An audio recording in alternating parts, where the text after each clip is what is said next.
Bayangkan Anda berdiri di atas tembok Konstantinopel. Selama 1000 tahun, tembok ini adalah simbol keabadian. Tidak ada tentara, mulai dari bangsa Hun sampai pasukan Arab, yang bisa menembusnya. Di pagi ini, udaranya terasa berbeda. Ada bau bubuk mesiu yang menyesakkan dan suara genderang perang yang tak berhenti berdetak seperti detak jantung monster raksasa. Di depan gerbang, seorang pemuda berusia 21 tahun bernama Mehmet II sedang menatap kota itu dengan obsesi. Banyak yang meremehkannya karena usianya yang masih sangat hijau. Namun apa yang terjadi selanjutnya akan mengubah peta dunia selamanya. Konstantinopel jatuh dan dari reruntuhannya muncul sebuah kekuatan yang hanya dalam waktu singkat akan membentang dari pinggiran Wina hingga gurun pasir Mesir, dan dari pegunungan Kaukasus hingga pantai Afrika Utara.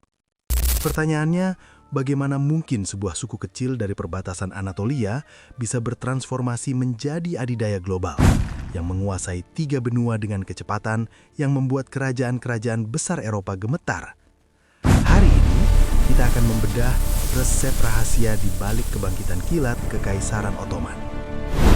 Faktor pertama yang membuat Ottoman tak terhentikan adalah militer mereka. Tapi kita tidak bicara soal kesatria berbaju besi yang kaku. Kita bicara soal teknologi dan profesionalisme yang melampaui zamannya. Pernah dengar tentang Janissary? Di saat raja-raja Eropa masih mengandalkan tentara bayaran yang sering kabur saat tidak dibayar, Ottoman menciptakan tentara profesional permanen pertama di dunia sejak era Romawi.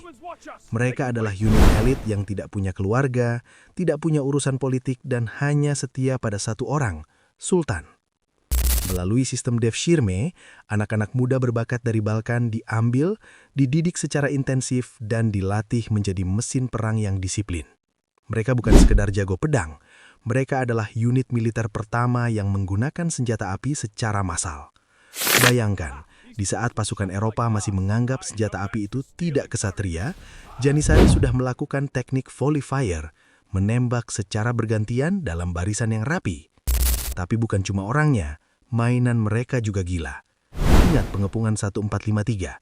Mehmet II membawa sesuatu yang disebut basilika. Ini adalah monster perunggu sepanjang 8 meter yang bisa melontarkan bola batu seberat 540 kg sejauh 1,5 kilometer. Logistiknya luar biasa. Butuh 60 ekor lembu dan 400 orang hanya untuk memindahkan satu meriam ini. Begitu meriam ini bicara, tembok setebal apapun akan berubah menjadi debu. Ottoman adalah pionir Gunpowder Empire yang benar-benar tahu cara menggunakan bubuk mesiu untuk menghancurkan status quo dunia lama.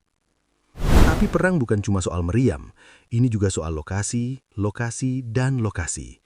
Dengan menaklukkan Konstantinopel yang mereka ubah namanya menjadi Istanbul, Ottoman secara resmi menjadi penjaga pintu perdagangan dunia. Semua rempah-rempah dari timur, sutra dari Cina, dan permata dari India yang menuju Eropa harus melewati wilayah mereka. Mau lewat jalur laut, Ottoman punya angkatan laut yang mendominasi Mediterania. Mau lewat jalur darat, mereka menguasai simpul utama jalur sutra. Hasilnya, kas negara mereka meluap.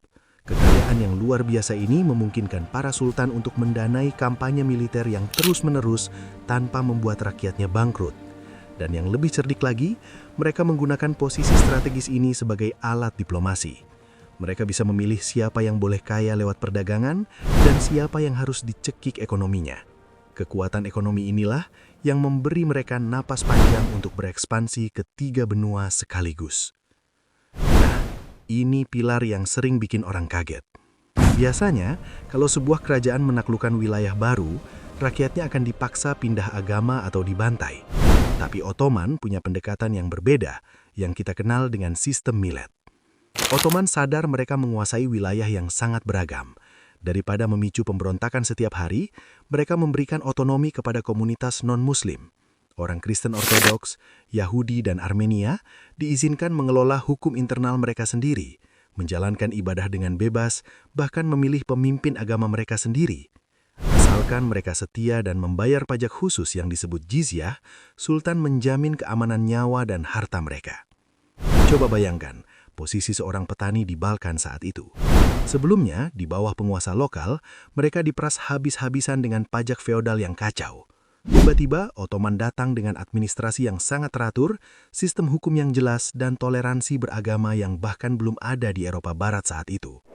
Seringkali rakyat di daerah taklukan justru merasa lebih aman dan adil di bawah bendera bulan sabit daripada di bawah penguasa lama mereka. Inilah alasan kenapa Ottoman bisa menjaga stabilitas wilayah yang luar biasa luas selama berabad-abad. Ekspansi ini tidak mungkin terjadi tanpa nahkoda yang tangguh. Ottoman di 2 abad pertamanya diberkati dengan deretan sultan yang visioner dan, jujur saja, ambisius luar biasa. Pertama, Mehmed Sang Penakluk. Dia bukan cuma panglima perang, dia bicara 6 bahasa, cinta sains, dan melihat dirinya sebagai pewaris sah Kaisar Romawi. Lalu ada Sultan Selim I yang dikenal sebagai Sang Garang. Hanya dalam waktu 8 tahun, dia melipat gandakan luas wilayah kekaisaran. Dia menaklukkan Mesir, Levan, dan menjadi pelindung kota suci Mekah dan Madinah, yang memberi Ottoman legitimasi politik tertinggi di dunia Muslim.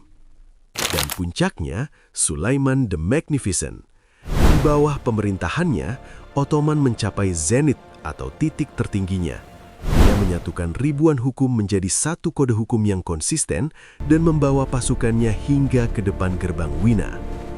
Karakter sultan-sultan awal ini adalah campuran unik antara kecemerlangan militer, kecerdasan administratif, dan pelindung seni yang hebat. Sebelum kita sampai kepada kesimpulan, ada satu fakta yang bakal bikin Anda berpikir ulang tentang kemajuan dunia. Selama ratusan tahun, Eropa menderita akibat wabah cacar yang mematikan. Tapi tahukah Anda bahwa praktik vaksinasi atau inokulasi pertama yang tercatat di Barat sebenarnya berasal dari Kekaisaran Ottoman? Seorang bangsawan Inggris bernama Lady Mary Wortley Montagu terkejut saat tinggal di Istanbul pada awal 1700-an.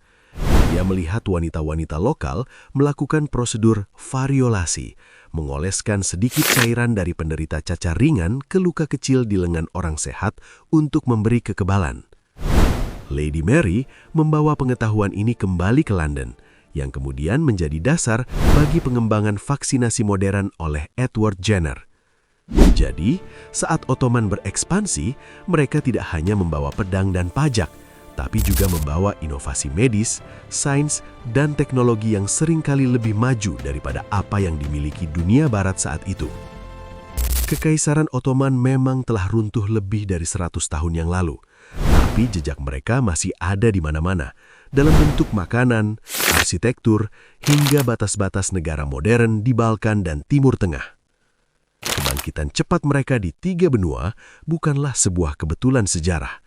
Itu adalah hasil dari penguasaan teknologi militer yang brilian, pengelolaan jalur perdagangan yang cerdas, keberanian diplomatik, dan yang paling penting, kemampuan untuk mengelola perbedaan identitas rakyatnya.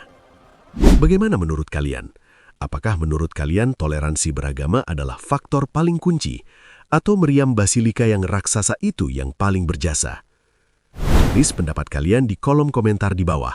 Saya Alsa, sampai jumpa di kisah sejarah berikutnya.